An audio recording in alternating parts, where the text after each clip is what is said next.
तरह से लड़कियों को एक अच्छे तरीके से हम परवरिश कर सकते हैं। सेल्फ डिफेंस की ट्रेनिंग देनी बहुत जरूरी है। Physical strength equals mental strength. बहन को ये कहा जाता है कि घर में जाकर किचन में आप मदद करो। हाउस होल्ड चोर्स में बॉय एंड गर्ल को इक्वली इन्वॉल्व करना है। फाइनेंशियल लिटरेसी के अंदर और बहुत सारे स्किल्स आते हैं। This will help the girl child to dream much bigger. How to raise a girl child. नमस्कार प्यारे दोस्तों, पेरेंटिंग की पाठशाला में आपका स्वागत है। और आइए इस वीडियो में हम बात करेंगे एक ऐसे टॉपिक के बारे में जो मेरे दिल के बहुत करीब है। पिछले 30 सालों से मैं डिफरेंट स्कूल्स में टीचर और प्रिंसिपल के रूप में रही हूँ। मैं सारे स्कूल्स को एजुकेशन थे, so I have an experience of teaching and nurturing girl children and boy children at the same time. और इसके साथ साथ as a mother of 2 daughters and grandmother of 1 granddaughter, मेरे पास घर में भी पेरेंटिंग एक्सपीरियंस है। किस तरह से लड़कियों को एक अच्छे तरीके से हम परवरिश कर सकते हैं। तो इस वीडियो में मैं इन 5 तरीकों के बारे में बात करूंगी जिससे मैंने अपने बच्चों की और अपने स्कूल में लड़कियों की परवरिश की है। तो सबसे पहली चीज है फाइनेंशियल लिटरेसी। जी हाँ, इस चीज के बारे में मैं सबसे पहले बात करना शुरू करना चाहूंगी क्योंकि आजकल के समय में financial literacy is one core skill that must be taught to the girl child from the very beginning. इसका रीजन ये है कि ये माइंडसेट रहा है कि घर में बचपन में लड़कियों से पैसे की डीलिंग या पैसों को किस तरह से खर्चा जाता है, इसको किस तरह से विजन के साथ इसको ग्रो किया जाता है, इसके बारे में बातचीत नहीं होती।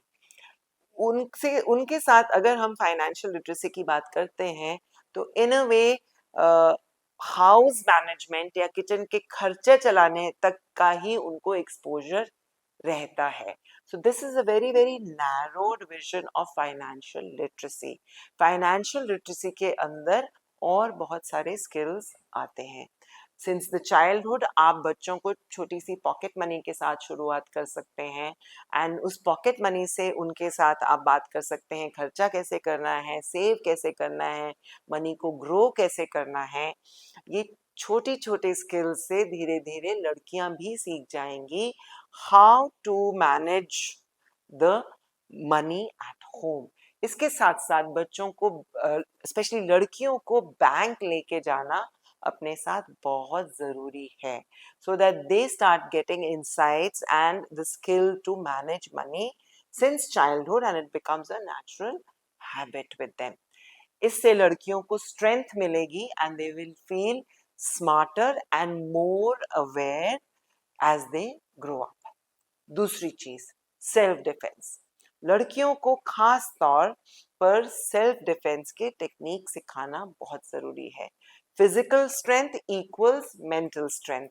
सेल्फ डिफेंस टेक्निक्स के दौरान, ट्रेनिंग के दौरान बच्चों को फिजिकल स्ट्रेंथ के साथ साथ उनकी मेंटल स्ट्रेंथ पे भी बहुत काम होता है। उसमें फोकस और ऐसे intuition to feel safe and understand the wrong vibes, जिस समय उनको अटैक करना है, किस तरह से अटैक करना है, इन सब चीज़ों के बारे में ट्रेनिंग मिलती है।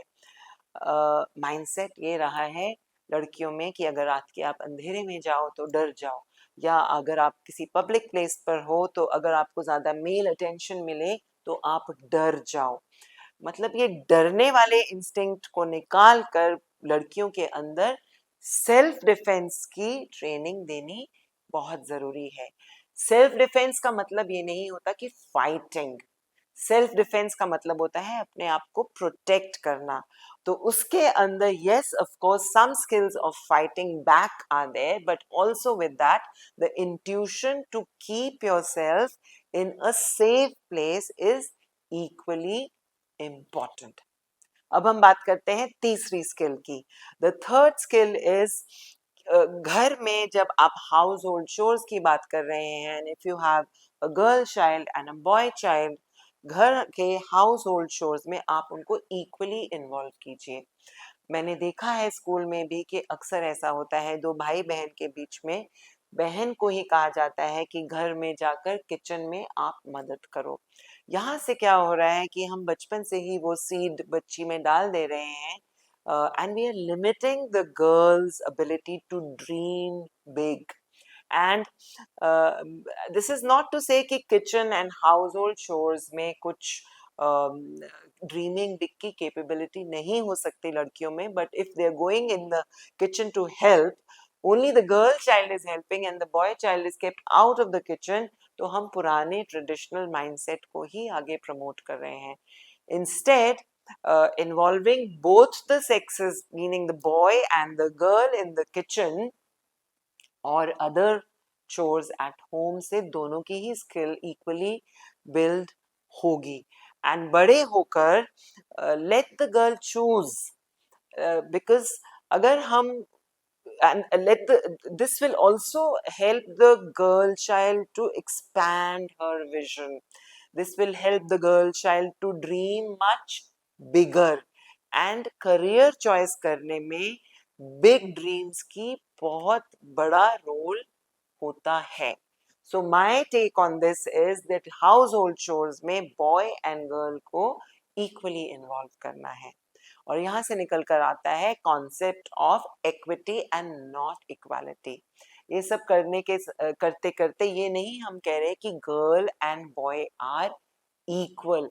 यहाँ इक्वालिटी का कोई कॉन्टेस्ट नहीं है, but rather what I would say is yes, girl child को अपनी बायोलॉजिकल क्लॉक की तरफ भी ध्यान दिलाना बहुत जरूरी है.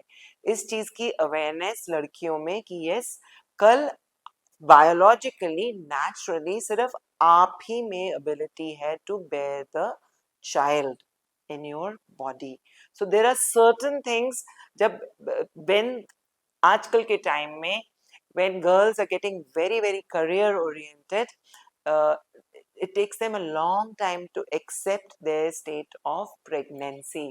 हम कह तो देते हैं that the couple is pregnant, but in reality the child is born by the girl child. तो maximum changes जो होते हैं वो गर्ल की ही बॉडी में आती हैं. तो यहाँ जो इक्विटी को मैं इस तरह से एड्रेस करूंगी कि आप लड़कियों को इस चीज की अवेयरनेस जरूर और जरूर दें. एंड बॉयज के केस में मैं इक्विटी की ये बात करूंगी कि जब बचपन में अगर हम बॉय एंड गर्ल में ये फर्क कर रहे हैं कि बॉयज को किचन में नहीं इन्वॉल्व कर रहे या हाउस होल्ड चोर्स में नहीं इन्वॉल्व कर रहे, तो बचपन में तो बॉय एंड गर्ल दोनों पर ही अर्निंग की जिम्मेवारी नहीं होती. अगर शादी के बाद हम आपस में बातचीत करके कपल ये डिसाइड करता है कि घर के काम को कौन करेगा, depending upon who is the real bread winner in the house, that's a different thing. लेकिन बचपन में दोनों को ही इस चीज का एक्सपोजर होना चाहिए. किसी भी टाइम पर बॉय एंड गर्ल चाइल्ड की अपब्रिंगिंग में इक्वालिटी कॉन्टेस्ट या ईगो क्लैशेस की बात नहीं आनी चाहिए, क्योंकि हमें पता है कि चाहे लड़की हो चाहे लड़का हो, to lead a harmonious life, a happy life, adjustment with each other and forming bonds with each other requires the ability to adapt. and जब हमको अडेप्ट करना आता है तो ईगो क्लैश नहीं आना चाहिए.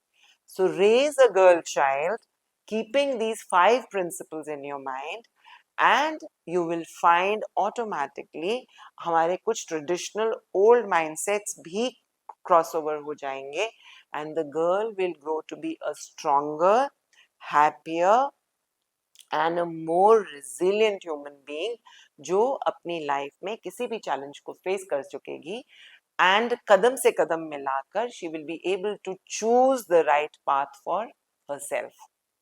और अगर आपको ये मेरा वीडियो पसंद आया हो and you resonate with some of my ideas, तो कमेंट बॉक्स में ज़रूर लिख डालिए.